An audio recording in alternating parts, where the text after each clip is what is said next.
अब आते हैं अगले सवाल पर, जो कि है इक्तबास की तशरीह का।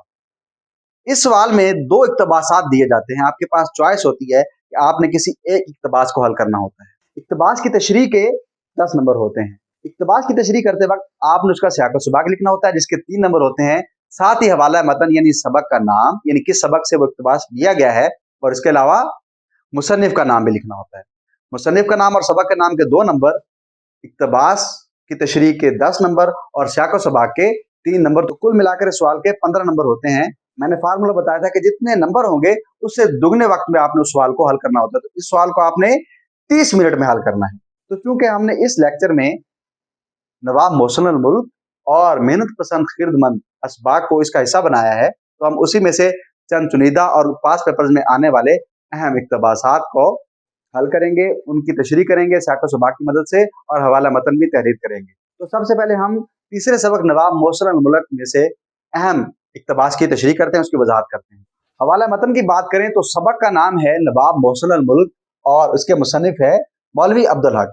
मौलवी अब्दुल हक ने अपनी किताब चंद हम असर में इस खाके को लिखा है, जो कि नवाब मोहसिन अल मुल्क की शख्सियत के बारे में है। यहाँ उनकी सियासी खूबियों को उजागर नहीं किया गया, बल्कि उनके जाती औसाफ पर रोशनी डाली गई है। आप में पारस पत्थर की सी खूबी थी कि जो शख्स आपको छू जाता था आपका गर्विदा हो जाता था। आप जौहरे काबिल थे, यानी आप एक काबिल शख्सियत थे। काबिल शख्सियत बेशक इंसान हो, लेकिन जब तक उसको कोई मैदान ना मिले तो उसकी सलाहियतें, उसकी खूबियां निखर कर सामने नहीं आती। आपकी सलाहियतें और खूबियां तब निखर कर सामने आई जब आपको हैदराबाद दक्कन में बतौर सरबराह, रेवेन्यू का सरबराह बनाया गया। वहां आपने वहां का बजट मुरतब किया, माल और फनान गुजारी में आपने इस्लाहात की। इसके अलावा वहां आपने बंदोबस्त का महकमा भी कायम किया। तो ये सबक उनके औसाफ के बारे में है। आते हैं इस सबक में से किसी अहम इक्तबास की तशरीह करते हैं। इक्तबास, वो जौहरे काबिल थे मगर मौके की ताक में थे। हैदराबाद में उनकी सियासतदानी, तदब्बुर, इंतजामी काबिलियत के जौहर खुले। उनका जहन ऐसा रसा, यानी बात की तह तक पहुंचने वाला। उनकी तबीयत ऐसी हाजिर, यानी हाजिर दिमाग थे। उनके औसान ऐसे बजा, यानी होश हवास उनके बजा थे, यानी होशियार इंसान थे।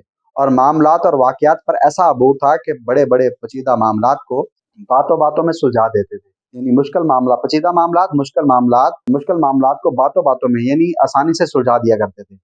वो अगर तुर्की या किसी और सल्तनत के फॉरेन मिनिस्टर होते तो यकीनन दुनिया में बड़ा नाम पैदा करते। बड़े बड़े मुदब्बर उनका लोहा मान गए थे। सियाक व सबाक को आपने 8 से 12 सत्रों में तहरीर करना होता है। सियाक यानी जो बाद में बात आए, सबाक जो पहले बात गुजर चुकी हो। तो आपने इक्तबास के बारे में बताना होता है कि इस इक्तबास से पहले क्या बताया गया और उसके बाद में क्या बताया गया है। तो हम इस इक्तबास के सियाक व सबाक को पढ़ते हैं। नवाब मोहसिन अल मुल्क को अल्लाह ताला ने बहुत सी खूबियों और सलाहियतों से नवाजा था।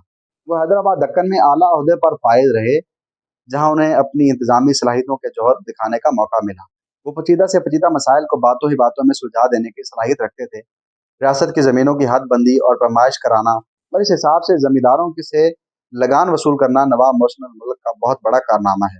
तशरीह, इंसान में बात सलाहियतें और खूबियाँ कुदरती और फितरी होती हैं। तो बात सलाहियत लोग अपनी मेहनत, कोशिश और अंत तक जदोजहद और तजर्बात से भी हासिल करते हैं। दरअसल मोहसिन अल मुल्क एक बहुत ही लायक फाइक आदमी थे।